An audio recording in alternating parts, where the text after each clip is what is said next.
Bona tarda. Disculpeu el retard. A vegades costen d'encaixar els tempos. Hem esperat que la Coral Incordis arribés, com que ens han fet esperar després ens canteu alguna cosa. És broma, D'entrada, agrair a en Lluís i a Llorenç que avui estiguin aquí a Castellnou. Amb en Llorenç ens uneix una amistat que va iniciar-se professionalment fa 12 anys, ja poder, por ahí. És a dir, un encàrrec professional que ens va fer coincidir i que ens ha portat durant molts anys a trucar-nos, a estar fent un projecte d'una col·lecció que es diu La Geografia Literària, en el qual el darrer número és aquest, els universos literaris, i avui això és una miqueta la concentració d'aquesta idea agafada des del prisma del poeta de Verdaguer, d'aquest referent del romanticisme i del paisatge, és a dir, si algú reflexa el paisatge del país és en Jacint Verdaguer. Per nosaltres és un luxe tenir en Lluís Soler aquí a casa, un Lluís Soler que té un altre vessant que l'hem recordat fa un moment com a persona que va assumir la personalitat d'en Vila, d'Encara Cremada, en la pel·lícula, i que avui ha coincidit això aquí sense que ell probablement ho sabés i cada tomba d'en Vila i per tant és algú que també dona una volta i que res, us deixo amb ells i gràcies a tots i endavant. Doncs va, Llorenç. Quan ens vam conèixer, ara fa la insignificant xifra de 46 anys, no recordo que mai parléssim monogràficament de Verdaguer. Parlàvem d'altres coses. I avui som aquí a Castellnou de Bages per destil·lar una mica d'aquesta obra d'autor genial que ens ha anat penetrant tant tu com a mi fins al moll de l'os. Per això volem compartir amb tots vosaltres aquesta sessió i us proposem un viatge per alguns dels paisatges vitals del poeta. Del més septentrional al massís del Canigó, sens dubte, la més reconeguda i recorreguda per l'escriptor, amb l'Aneto com a fita de capçalera, però també amb el recau del Montgrony i el mític Comte Arnau, els llacs de Fades, de Tristaina, Andorra i Banyoles, el congost agreste i màgic de Collegats i l'Argenteria, i el Puigmal, que el poeta va fer dialogar de manera magistral amb el Montseny. Començarem el periple, si et sembla bé, amb el Canigó. He de confessar que jo hi vaig pujar per primera vegada a causa de la lectura del poema, però sobretot per dur-hi els meus alumnes a fer una ruta literària. I per cert, la primera vegada m'hi acompanyaren uns verdagueristes de cor de Manlleu, el teu poble. Al Canigó, Verdaguer hi pujà manta vegada. La primera va ser l'estiu de 1879, però la visió decisiva fou la que tingué a l'estiu de 1885, des del Santuari del Mont Estant. Fou aleshores, amb la visió genial que hi tingué, que fixà, jo crec, una de les metàfores més originals i intenses que mai s'ha desprès d'una muntanya. Un any després apareixia el volum Canigó, que li valgué la coronació com a poeta nacional a Ripoll per part del bisbe Morgades, amb la corona confeccionada amb brots de llaurer que ell mateix havia plantat a la rectoria de Vinyoles d'Orís. Jo crec que val la pena que encetem amb la metàfora. Sí.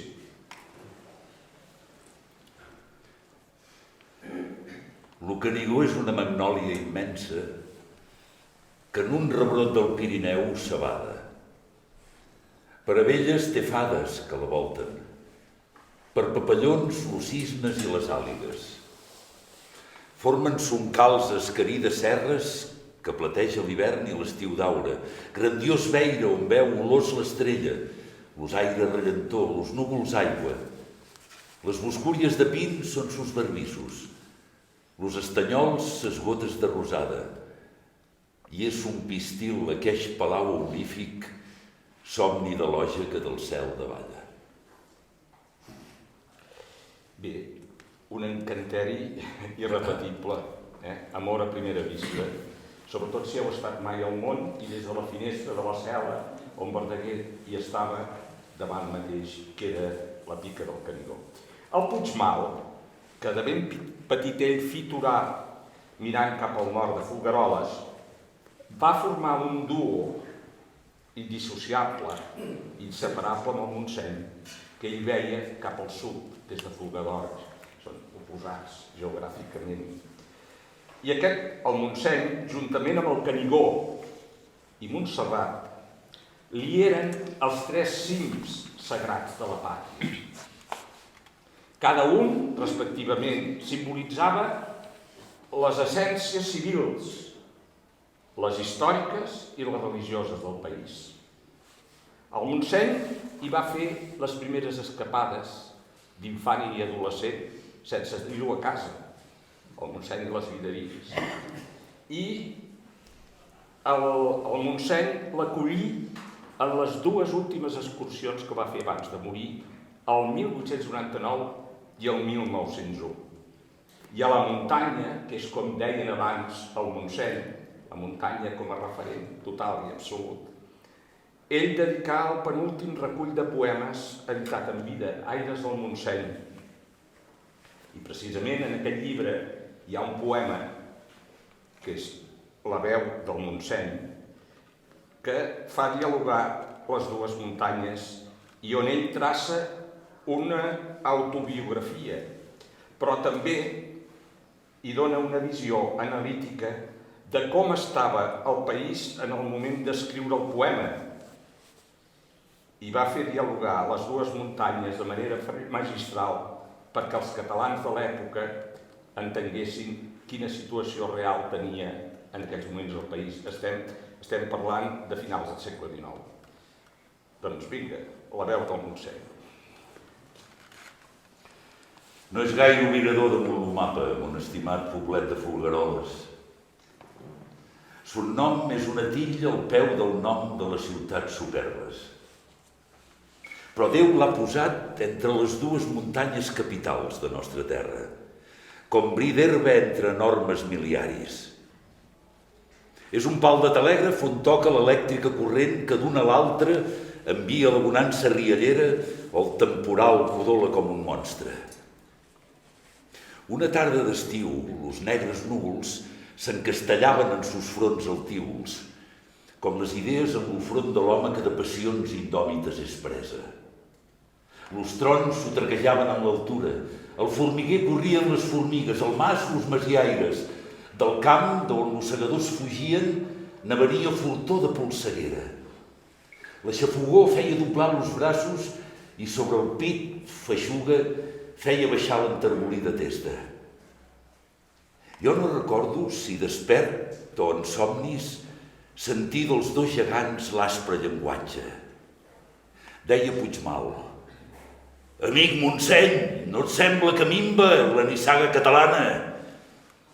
Un dia, no cabent en la planícia, a viure se'n pujaven les altures. En cada clot bullia algun vilatge, en cada peu de roc una masia. Eren les serres formidables ruscos on brescava un poble gran i sobri. Avui per tot arreu se veuen runes. Sols lo vent interromp l'etern silenci que omple totes les conques pirenaiques. No minva, no, lo vell Montseny respon-li. Sols minven, ai, sa fe i sa força hercúlea. La gent que davallà d'aquestes cimes ara s'engolfa en la ciutat ja plena i en los estanys les aigües se corrompen i en lo boigat les fletxes s'arrovellen. Puigmal diu amb veu aspra: si no minva, doncs què s'és fet lo regne de Don Jaume? Doncs què s'és fet lo Rosselló granívol que la Cerdanya en dues mig partia? Més sortosa la túnica inconsútil de Jesucrist fou a la sort jugada.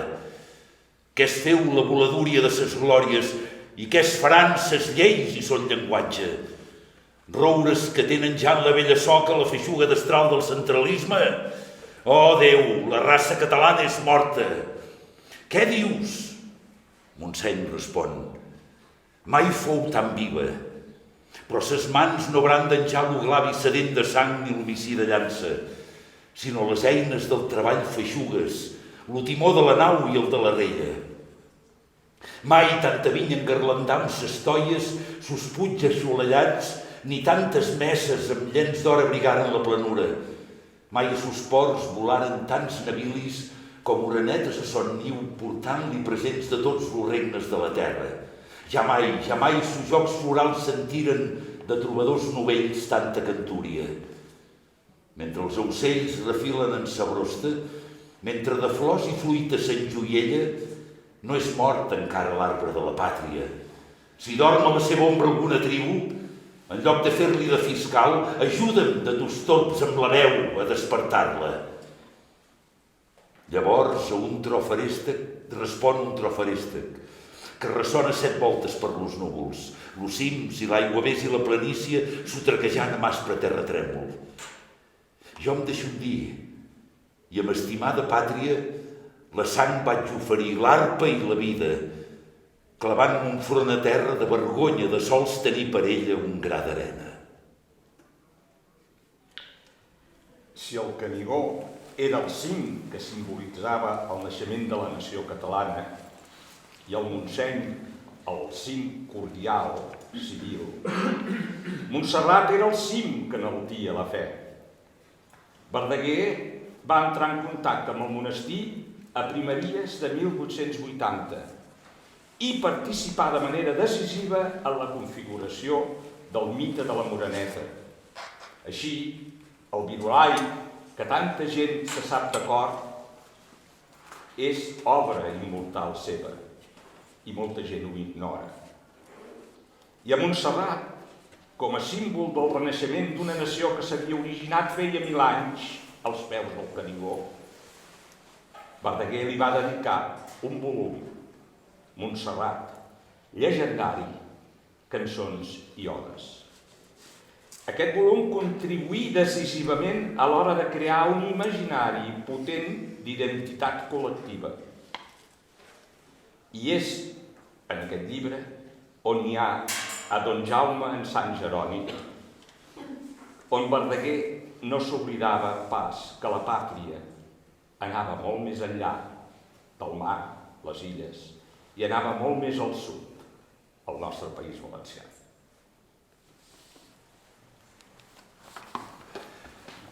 Per veure bé Catalunya, Jaume I d'Aragó puja al cim de Sant Jeroni a l'hora en què hi surt el sol.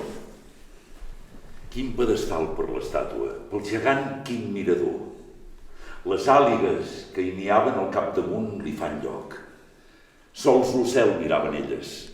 Ell mira la terra i tot. Que gran li sembla i carmosa l'estimada del seu cor. Tens un cel, ocells i àngels, en sus camps vergers i flors, en sus aplecs l'alegria, en ses famílies l'amor. Té guerrers en ses muralles, naus veleres en sus ports, naus de pau i naus de guerra, frisoses de prendre el vol. Les ones besen ses plantes, l'estrella besa son front, sota un cel d'ales immenses que és un reial pavelló. En son trona de muntanyes té el Pirineu per redós, per coixir verdosos boscos, per catifa prats de flors, per on juguen i s'escorren rieres i rierons, com per un camp d'esmaragdes en quiles de plata i or. Del Llobregat veu les ribes, les marjades del Besòs, que coneix per les arbredes com les roses per l'olor. Els vilatges, a llur vora, semblen ramats de voltons que veuran si a la vesprada hi esperen la llum del jorn. Montsec li parla de Lleida, que el graner de Roma fou. Montagut de Tarragona, tan antiga com l'Homont, de l'Empordà i Rosselló penjats de son dors enorme com dos argonells de flors. Montseny de Vic i Girona, que lliga el Ter Anguilós, Cardona de ses Salines, Urgell de ses Messes d'Or, Montjuïc de Barcelona, la que estima més que tot. Tot mirant a Catalunya s'ha sentit robar el cor. Què puc fer per m'estimada? Va dir en tot amorós. Si del cel vol una estela, des d'ací l'abasto jo. No vol del cel una estela? Una veu dolça respon. La més vella que hi havia la llueix enmig del front. Torna-li dues germanes que prengué el moro traïdor. L'una anant a collir perles vora la mar de Montgó, l'altra nedant entre els cisnes prop d'on volava el voltor. Ell gira els ulls a Mallorca, l'Ovira com un colom, nedant entre cel i aigua vestida d'un raig de sol. A València no l'Ovira, més Ovira sos turons, que de l'hort de la sultana són muralla i miradors. Se n'arrenca de l'espasa i aixeca sa veu de tro. Germanes de Catalunya, i encara porteu-lo jou. Rei moro, que les tens preses, jo et vull veure emocionant genolls. Si l'obirassen los moros, les deixarien de por, com deixaren Catalunya quan dutger entre els lleons, roldant-los tirar la massa des del cim del Canigó. Quan torna els ulls a la serra, cerca aquell que li ha respost. Dintre l'ermita més alta té la verge un altar d'or. No hi ha ningú a la capella, i ella té el llavi desclòs. Posant a sos peus l'espasa, cau en terra de genolls. A rescatar les captives, Maria, guiau-me vos. A mon pit donau coratge, a mon braç força i braó, i si al pujar a la serra avui me deien rei hermós, quan tornaré a visitar-vos me diran conqueridor. I va dir l'estimada del meu cor, Barcelona. Barcelona segurament que també era l'estimada del seu cor, de Verdaguer. Crec que podem dir ara, sense mentir, que si Barcelona no hagués acceptat Verdaguer, avui parlaríem d'un poeta menor i mediocre. L'amor que donà ell a Barcelona i que li donà Barcelona a ell fins al moment de la mort, van fer que li dediqués poemes d'una gran volada. Ell va viure 25 anys i, sobretot, va tenir la sort de trobar uns mecenes, ell i Gaudí. Gaudí, amb la protecció dels Güell, va fer obres immortals que admira tot el món en pedra. Verdaguer, amb la protecció dels marquesos de Comilles, va escriure una obra ambiciosa com mai en època moderna ha fet cap altre poeta. Per això, després, Carner li va besar els peus, la Rodoreda li va cantar la glòria, Pla li va dir que era un prosista excepcional. Per tant, Verdaguer i Barcelona, Barcelona i Verdaguer, un amor de 25 anys. I per això li va dedicar l'Oda a Barcelona, que per sorpresa d'ell, l'endemà que es publiqués, li van dir que l'Ajuntament de Barcelona n'havia distribuït 100.000 exemplars a totes les llars de la ciutat. Bé, és aquella admiració que Verdaguer sent per una ciutat que enderroca les muralles, que vol la modernitat, pensem en l'Exposició Universal de 1888, i sempre, però, perquè Verdaguer era Verdaguer, sota la providència divina. Els designis de la providència havien de marcar el futur de la pàtria, el futur de la gran ciutat. Oda a Barcelona.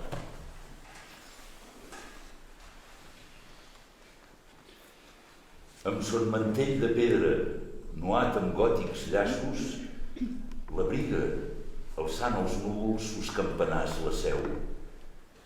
I com si fos don Jaume, que aixeca al cel els braços, a part que se n'esbomba sa tronada veu. Avant, ciutat dels comtes, de riu a riu estesa, avant fins on empegna ta nau omnipresent. T'han presa la corona, la mar no te l'han presa. Del mar et reina encara, ton sceptre és la trident. La mar, un dia esclava del teu poder, te crida, com dos portells obrint-te Suez i Panamà. Quiscun amb tota una Índia rient-te te convida, com l'Àsia, les Amèriques, la terra i l'oceà. La mar no te l'han presa, ni el pla, ni la muntanya, que s'alça tes espatlles per fer-te de mantell, ni eix cel que fora un dia matenda de campanya, ni eix sol que fora un dia faro del meu vaixell, ni el geni, aquesta estrella que et guia, ni eixes ales, la indústria i l'art, penyores d'un vell esdevenir, ni aqueixa dolça flaire de caritat que exhales, ni aqueixa fe i un poble que creu no pot morir. Ton cel té encara totes ses flors diamantines, la pàtria té sus heroes, ses lires los amors, clemència Isaura encara de roses i englantines fa cada primavera present als trobadors. Lo teu present esplèndid és de nous temps aurora. Tot somiant fulleja el llibre del passat. Treballa, pensa, lluita. Més creu, espera i ora. Qui enfonsa o alça els pobles és Déu que els ha creat. No ho sé, sorprenents. Són uns alexandrins preciosos. Preciosos. Bé, seguim el nostre viatge a Mallorca. Mallorca. Verdaguer la va veure de lluny i després la trepitjà per primera vegada en una de les escales a Pollença que va fer el lloc Benavis, un lloc que el marquès de Comilles lloga a Anglaterra per fer tot un viratge per la Mediterrània. I esclar, s'emporta el capellà de Palau, que és Verdaguer. I va conèixer i escartejar en aquell moment amb una figura extraordinària, l'arxiduc Lluís Salvador d'Augsburg, un home extraordinari. I en plena discòrdia de Verdaguer amb el bisbe, estem parlant finals del segle XIX, i assetjat pels deutes, Verdaguer, desobeint el bisbe Morgades, s'escapa de l'enclaustrament de la gleba i va a Mallorca. I va a Mallorca a demanar ajut a l'arxiduc. L'estada de Verdaguer a Miramar, una de les possessions de l'arxiduc de la Serra de Tramuntana, va fer possible un miracle. Verdaguer, en la cel·la que va ocupar Miramar, va trobar els rastres de Ramon Llull, d'aquella geografia del segle XIII de la Serra de Tramuntana. I a la tauleta de nit, com qui no fa res, l'arxiduc li va deixar el llibre d'Amic i Amat de Ramon Llull.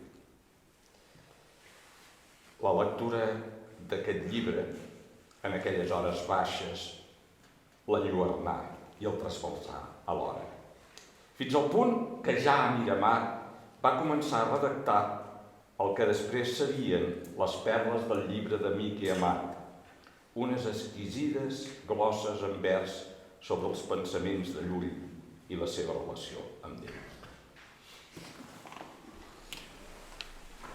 Un capvespre dels últims de 1894 truquia a la porta de l'ermita de Miramar demanant acolliment. I sus pobres ermitans, de bon grat i amb una cara que traïa la bondat del seu cor, me'l donaren. Sobre la tauleta del senzill allotjament que m'oferiren, prop del plat de seca i virolada sopa mallorquina i de l'escudella mangívola de fonolls marins que em donaren per sopar, hi havia, quines postres per mi, el llibre de l'Amic i l'Amat, amanit amb uns comentaris castellans. A desgrat de la son que tenia, vaig llegir-los d'un cap a l'altre.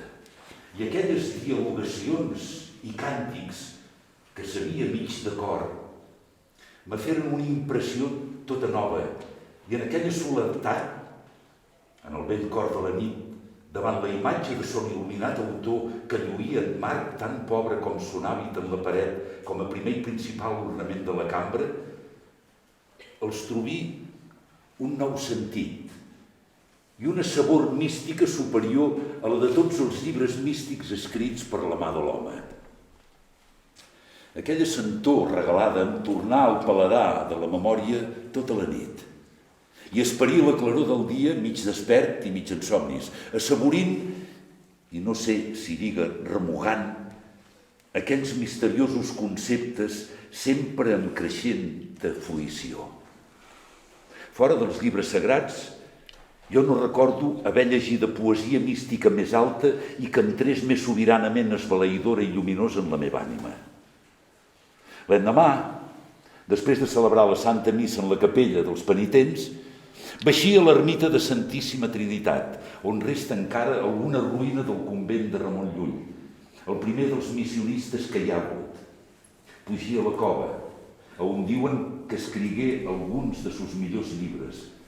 Visití les ruïnes de les ermites velles, tal volta habitades per anacoretes contemporanis seus.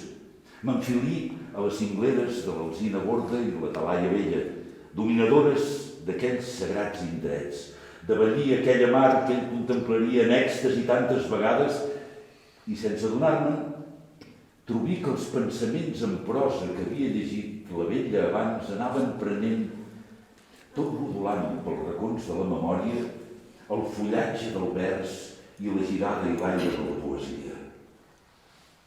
Grans mercès a la generosa i amable hospitalitat de l'arxiduc don Lluís Salvador, qui es dignà servir-me de guia per aquells boscos i serres veïnes. Tot contant-me fil per randa, en el lloc mateix, totes les tradicions i llegendes. Podia allargar-hi l'estada alguns dies i meditar de nou aquells càntics entre la vinya i el fenollar, on probablement foren escrits escalfant-me a llur escalfor i amb la seva llum il·luminant, traduint els uns, altres amb un llenguatge.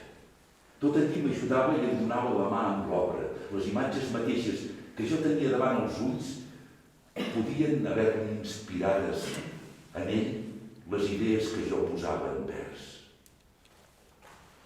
Mallorca, una altra pel·lícula. Seguirem ara amb el Penyal d'Ifac. En la navegació que Verdaguer fa de Barcelona a Cadis per anar a agafar el vaixell que el portarà per primera vegada a Cuba, va passar i va poder mirar de la mar estant la majestuositat del Penyal d'Ifac. Segurament que li contaren la llegenda sobre l'origen de les Illes Balears. No oblidem que Eivissa i Formentera formen part de la mateixa serralada del Montgó abans que s'enfonsi a la mar Mediterrània. Quan ell, després de navegar per l'Atlàntic, escriu el Camp 10 de l'Atlàntida i incrusta un episodi que jo considero dels més deliciosos de Verdaguer, dedicat a la rondalla de la balada de Mallorca del naixement de les Illes Balears. A la vora del mar on vigila Montgó, els peus a l'aigua i els núvols l'ofront, omplia una verge son cànter d'argila, mirant-se en la font. Son peu de petxina rellisca en la molsa i a trossos lo cànter s'enfonsa rodant. Del plor que ella feia, la mar, que era dolça, tornava marcant. Puig l'aigua poada, cristall nera i perles, com gaires no encopsen los lliris d'olor. No és molt si sospira quan veu les esberles del cantaret d'or.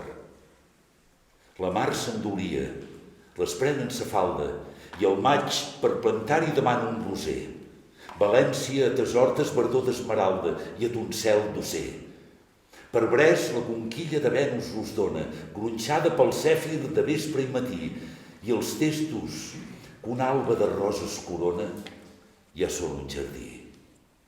Amb flors de l'Aràbia l'enrama i perfuma, i d'Àfrica amb palmes, d'Europa amb aucells, alegres arribes que es prenen d'escuma més amples cinyells.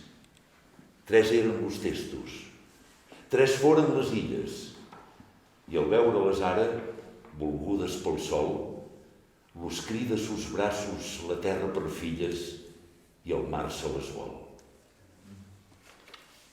1882, estiu. Verdaguer va realitzar una travessa d'un extrem a l'altre del Pirineu català. Ascendí per primer cop a la Maladeta i probablement va travessar el pas de Mahoma i va culminar a l'Aneto. A banda de la fixació dels espectaculars paisatges en el camp corresponent a Canigó, Verdaguer ens ha deixat un emocionant testimoni de l'aventura perillosa que va passar travessant la glacera de l'Aneto. I ho va fer amb una prosa esplèndida, de manera que molts anys després, quan un periodista va demanar al Josep Pla qui tenia darrere seu, perquè sempre queda bé això, no? Qui hi ha darrere meu? Quina tradició tinc? Ell va dir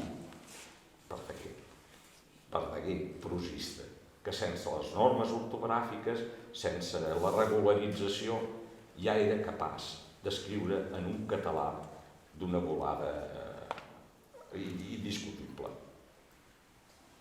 Heus aquí la prosa de l'ascensió de l'Aneto. Mitja hora estiguérem atrevessant aquelles onades de mulars. Los uns romputs fa 10.000 anys, nosaltres ahir vespre, i entràrem en la mar de neu. Era la primera gelera que jo veia, i entrí joiós per ignorar sos perills. Lo guia, 10 anys havia que no hi era pujat, i n'estava enterat poc més que jo. I entràrem tots dos, amb la tranquil·litat de la ignorància, per un tros d'esquena d'ase que és on lo glaç se sol fondre més. No trigàrem a veure alguna esquerda, més confiats de trobar millor camí, avançàrem cercant per guia les petjades dels que hi pugen millor guiats i equipats. No sempre les trobàvem, i llavors havíem d'obrir-nos via en aquells perillosos rostos. Les feses són enganyadores. La neu que hi cau, a cada repic de campana tapa ses gorges com un full de paper blanc i un se troba mig abismat abans de dar-se en compte. En una d'eixes passàrem ver perill. Jo m'aturí, sentint un soroll estrany, com de cinglot, dringadera de vasos i fressa de rodes de carro, i digui al guia: «Sentiu!» No tingué temps de respondre'm. S'ensorrà al mateix temps que jo en la boca negra d'un abisme. Més nostra hora no era arribada. Ell era molt alt, pogué agafar-se per davant el caure, i jo em deixi anar d'esquena, sentint glaçar-se'm de por la sang de les venes. Fent un gran salt, pugui passar aquell abisme i férem los dos propòsit de no escoltar més sorolls estranys i cants de sirena. 2 o 3 vegades més nos vegérem en perill imminent, del qual a la misericòrdia de Déu plegué traure'ns. I anava calçat amb espardelles de verd i amb la sotana lligada i un paraigua pel sol i una mica de sarró on hi tenia la llibreta on dibuixava, anotava versos i cap tal. I el 1800. 1882, estiu. 1883, estiu. Tot això podia ser factible perquè el marquès li donava festa de fer missa diària al seu palau. Perquè quan al marquès se li mor el fill, Antoni, l'agafa com a capellà del palau perquè faci missa diària a les 12 a la capella del Palau Moja. I llavors Verdaguer els estius li diu: Marquès, em cal anar a trepitjar el Pirineu. I el Marquès, doncs, li diu que sí. Estiu de 1883. Verdaguer ascendeix aquest estiu a la Pica d'Estats i s'endinsa cap a la Vall de Boí i el país de Foix i arribar a Andorra. Fou una descoberta d'aquesta part alta del país català que encara no havia rebut gairebé cap signe de modernització. Era un tros del nostre país que estava en plena edat mitjana. Els costums i els paisatges andorrans el van captivar i els convertí en un dels escenaris de pas de la carrossa voladora estirada per esvelts i sars, que Flor de Neu i Gentil, parella protagonista del Canigó, utilitzen per sobrevolar Catalunya. Llavors aquests són un dels episodis més bonics de paisatges de Catalunya, vistos des del cel, quan encara ningú s'havia enlairat ni amb helicòpter ni amb avió, però Verdaguer tenia la genialitat des de terra de veure-ho tot des de dalt. A la tèbia claror de la Celístia, la lluna uneix la seva blanquinosa. Plugim de fulles d'argentina rosa que el puig copsa amb la falda de savall. S'abriguen les pinedes adormides amb aquell vel de calitxosa glaça i amb aquell raig del llac en l'ample tassa juga del riu la ruixador cristall. Vessant-se'l d'un a l'altre amb dolç murmuri, els 3 llacs de Tristany són més hermosos. Puigdàlber i Font d'Argent més blanquinosos, amb llur brial de neu que mai s'afon. De cim en cim va de Rubió pentina i sota bresca empollegats li ensenya la rica argenteria que en la penya parà algun geni amb enciseres mans. Cortinatges de tosca i brodadures, cascades d'argent fos en l'aire preses, garlandes d'eures en rics calats suspeses d'alguna fada finestró diví. De lliri d'aigua i de roser punzelles, com ulls closos de verges que hi somien, tot i és blanc, com los coloms que hi nien, papallones gentils d'aquell jardí. Volant els cingles de Montseny li ensenya les cascades bellíssimes de Gerri i en capdell, en Espot i Baciberri, constel·lacions d'estanys d'atzur i verd. Les 3 valls de Pallars, que el calitxe de boirina amb sonrosa que emmantella, li semblen solcs que gegantina rella a les 3 branques del Noguera obert. Estiu de 1885. Abans de pujar al Santuari del Mont, des d'on hem dit que veu una visió decisiva del Canigó, Verdaguer va fer estada vora un mes a Banyoles, on tenia contactes i amics. Aquests l'acolliren amb eufòria, el passejaren en barca per l'estany i el dugueren a descobrir un dels paratges més màgics que tenim a Catalunya de manera natural, les Estunes. Les Estunes on, segons la veu popular, hi manaven les fades. Les Estunes són uns corredors per sota grans moles de pedra que l'estany de Banyoles ha anat deixant en pedra viva i, per tant, et poses per allà dins i et sembla realment que estàs en corredors màgics i de cop i volta et pot sortir una fada. Bé, doncs, les fades de Banyoles que habitaven aquells corredors subterranis jo crec que tenen una presència decisiva en els cants de Canigó i que probablement fou la descoberta d'aquest paisatge cisellat per les aigües de l'estany, on Verdaguer imaginava els primers perfils de la fada Flor de Neu que regna en el Canigó. Un descriptiu poema que va dedicar als amics banyolencs ens en donarà un testimoni. El Puig del Mont està envoltat de núvols que en gros remata el Pirineu de Valla. S'enfilen els tossals i les valls fondes omplen de borrallons de negra llana.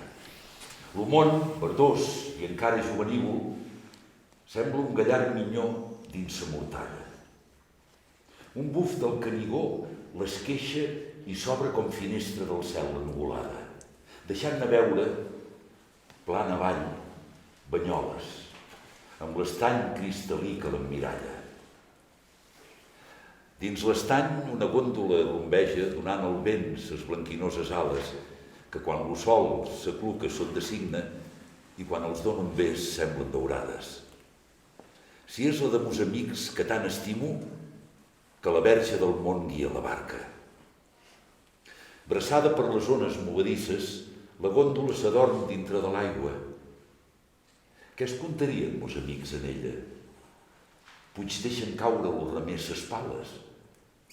Parlarien potser de les estunes, on tenen llur palau les encantades, d'ombrívoles i fresques galeries que donen a l'estany i a la muntanya, el pastor fent-li veure llums hermoses, fent sentir el barquer música rara. Parlarien del drac que aqueixa vila de nins i de donzelles despoblava. Si un cavaller venia a fer-li guerra, se l'engolia son corser i espasa, més Anamer l'escometent l'estola i el feu caure a sos peus d'una mirada. Parlen de Sant Martirià tal volta, quan a Banyoles son cos sant entrava amb veus del cel per avisar la vila totes soles tritllaren les campanes. Jo en eix mateix llagut d'eixes històries sentí dels llavis que les conten ara, bugant, però me'n recordo, de l'arbreda de Can Morgat cap a Lió i la Draga. L'hora era la mateixa, més el dia era veí de primavera encara, i el firmament, avui plorós i tèrbol, ni un fil de teranyina l'entelava. L'estany estava llis, sense una arruga, com un front de 15 anys. La marinada nos duia olors de romaní i d'espígol, suaus cançons i música llunyana. Eren càntics de loges o no ho eren? Més nostres cors vibraven com una arpa i el Canigó enviàrem, que ens somreia, lo càntic de muntanyes regalades. Cantau, amics, avui lo cel s'esboira, hermosa com aquella és la vesprada. Cantau, que bé ho faria qui us enyora, que la Verge del món guia la barca. S'enfonsa el sol del Pirineu de Dera, mentre surt de la mar la lluna pàl·lida. Més sa claror no romp la nit oscura, llosa que cau sobre la immensa plana. Qui ara es trobàs vora l'estany veuria florir l'ocel hermós dintre de l'aigua. Lo veuria florir sobre sa testa i així com astre enmig de l'estelada volar per entre un espoliós d'estrelles de l'altar de l'altíssim lluminària. Més la primera estrella que s'olira és la que es posa en la barqueta aimada. Cantau, amics, remant cap a la vora, cantau dintre l'edem de nostra pàtria i amb lo riu de la vida sereníssim que l'estrella del món guia la barca. Anem 20 anys enrere, 1865.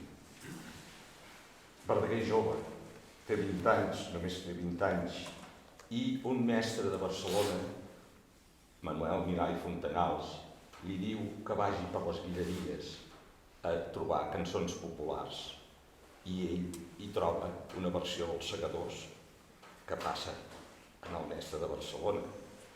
Però també li passa una cançó popular que fascina el poeta de tal manera que molt més endavant escriurà un poema dedicat al Comte Arnau.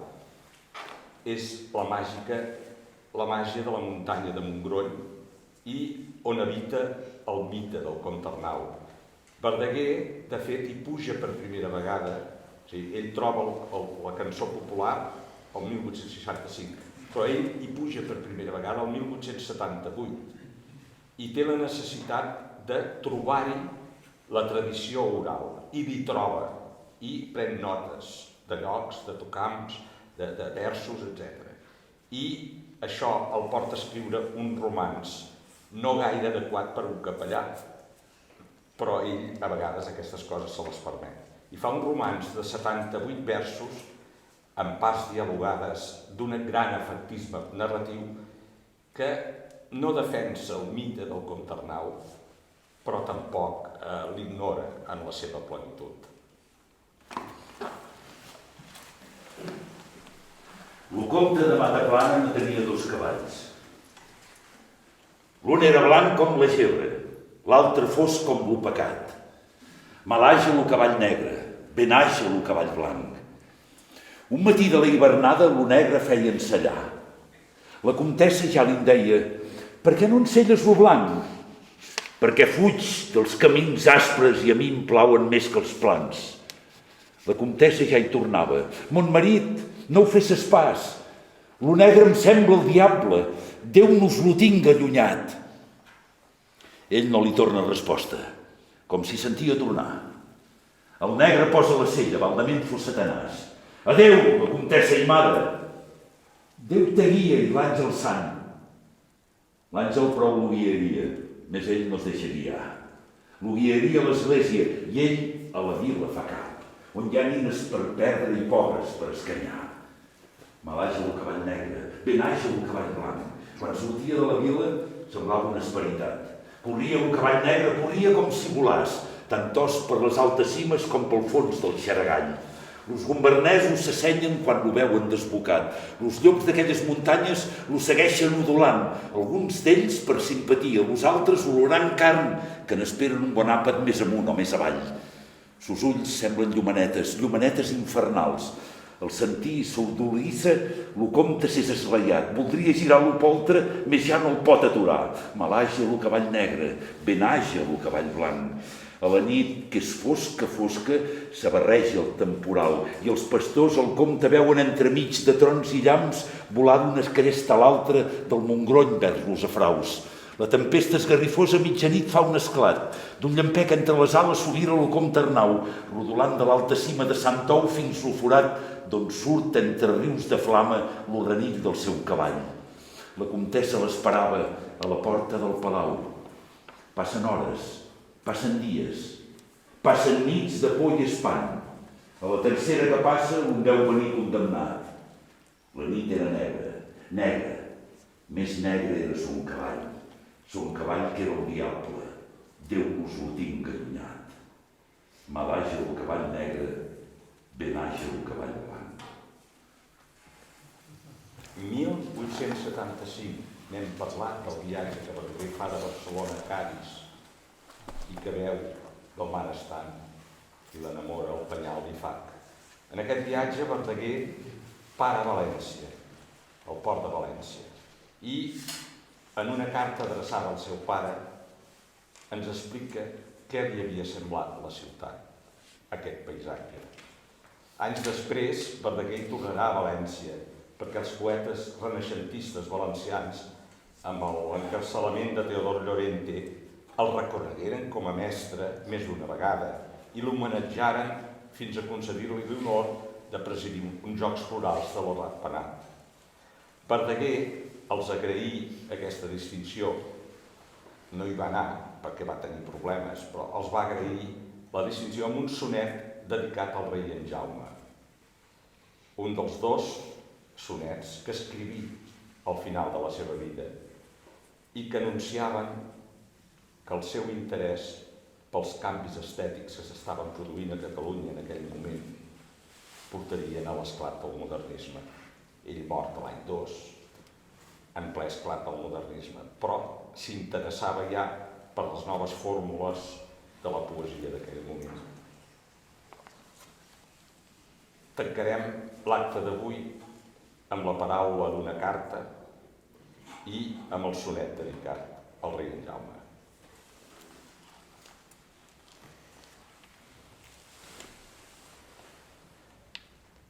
Les esglésies de València són molt grans i riques i adornades de moltes pintures. El campanar de la Seu és el més hermós que he vist, i des del cim se veu un pla de 3 dies d'ample, ple d'arbres i hortalissa. És una església de les més petites que hi ha a Sant Cristòfol tan gran. És una església de les més petites. Hi ha un Cristòfol tan gran que jo amb barret li arribava al genoll i per entrar a l'església lo tenen de jaure a terra. L'estàtua de Don Jaume. Tria el roure més vell de tes campanyes per l'estàtua del gran conqueridor. Oh, Montpeller, tu que en la mar te banyes, trau-ne, gentil Mallorca, arenes d'or, Dona el marbre més fi de tes muntanyes, València, i de ton pla roses i amor. Tu el ferro virginal de tes entranyes, Catalunya, i tus braços i ton cor. Voltau-vos un ample front d'un raig de glòria, armau-vos un braç del llamp de la victòria, més perquè veja els pobles que ha lligat, des del cel blau com àliga divina, donau-li per peanya gegantina lo penyal més altiu del Montserrat. I bé, és un sonet que tanca aquella visió que Verdaguer va tenir diverses vegades d'allò que ara encara en diem, malgrat prohibicions i censures i autocensures, països catalans. Moltes gràcies.